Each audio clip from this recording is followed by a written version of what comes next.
Hey guys, my name's Steph, I'm Botanist Cool, and today we are building, however you want to say it, the Vanguard or Lawrence Sentinels. Oh my god, that's a freaking mouthful. From the Warhammer Age of Sigmar Lumineth Realm Lords Vanguard. I like these guys a lot. They are really nice. The bows are just so cool, and honestly, I have a thing for bows, and the fact that they're just like ultra fantasy, super extra bullshit bows. Oh my heart. I absolutely adore them.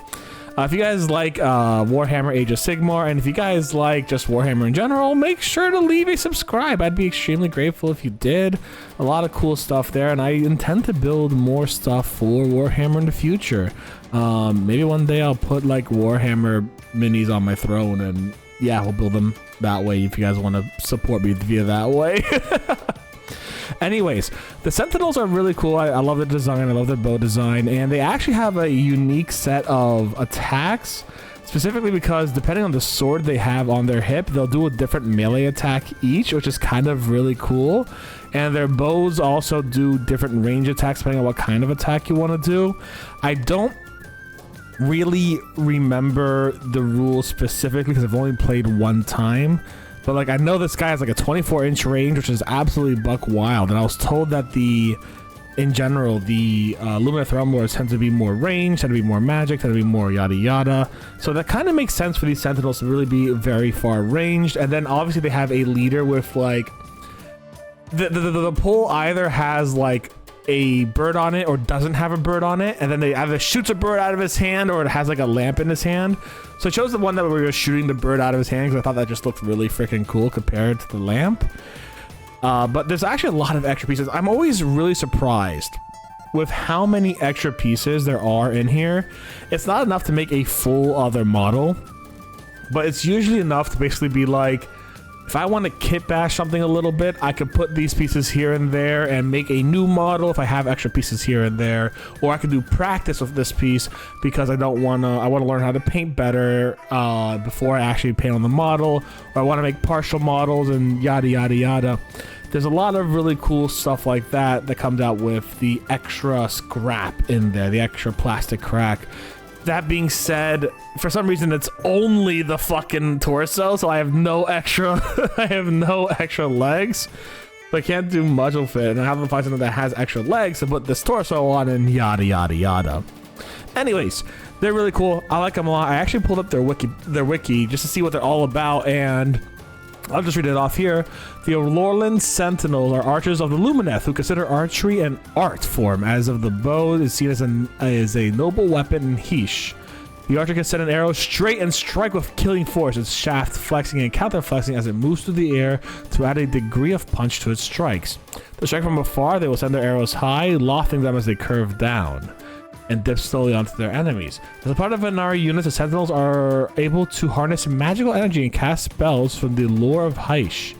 The Sentinels that can lead the High Sentinel that leads the unit can use a Scryhawk to identify and engage enemies at extreme range, using the ability to see through their eyes of their Scryhawk. I wonder if that's why like they have one attack that's at 18 inches and one attack at 24 inches. Maybe I have to use like the Scryhawk to make that attack hit 24 inches, which would kind of make sense.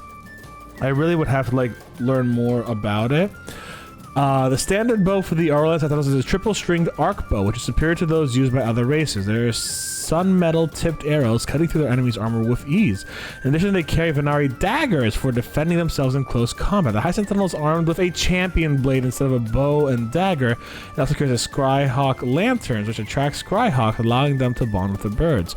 Okay, so the sword itself that I was reading by, like I said before, they have different attacks depending on the swords they have. Apparently, it's only for the champion. He's the only one with the big sword, and the other ones have daggers.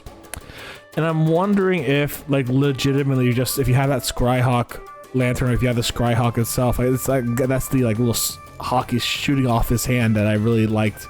If that's how you get the extra range of that 24 inches instead of the 18 inches, because there is actually another stat which is called Rend. And what rend basically is like a debuff to your attack, and you lose that rend if you're able to do the 24-inch shot for some reason. So I'm wondering if that's because of the Skyhawk, or the Scryhawk, excuse me, I love that pun. And I'm wondering if I probably have to read the entire goddamn book at that point, but I only have literally the Vanguard booklet.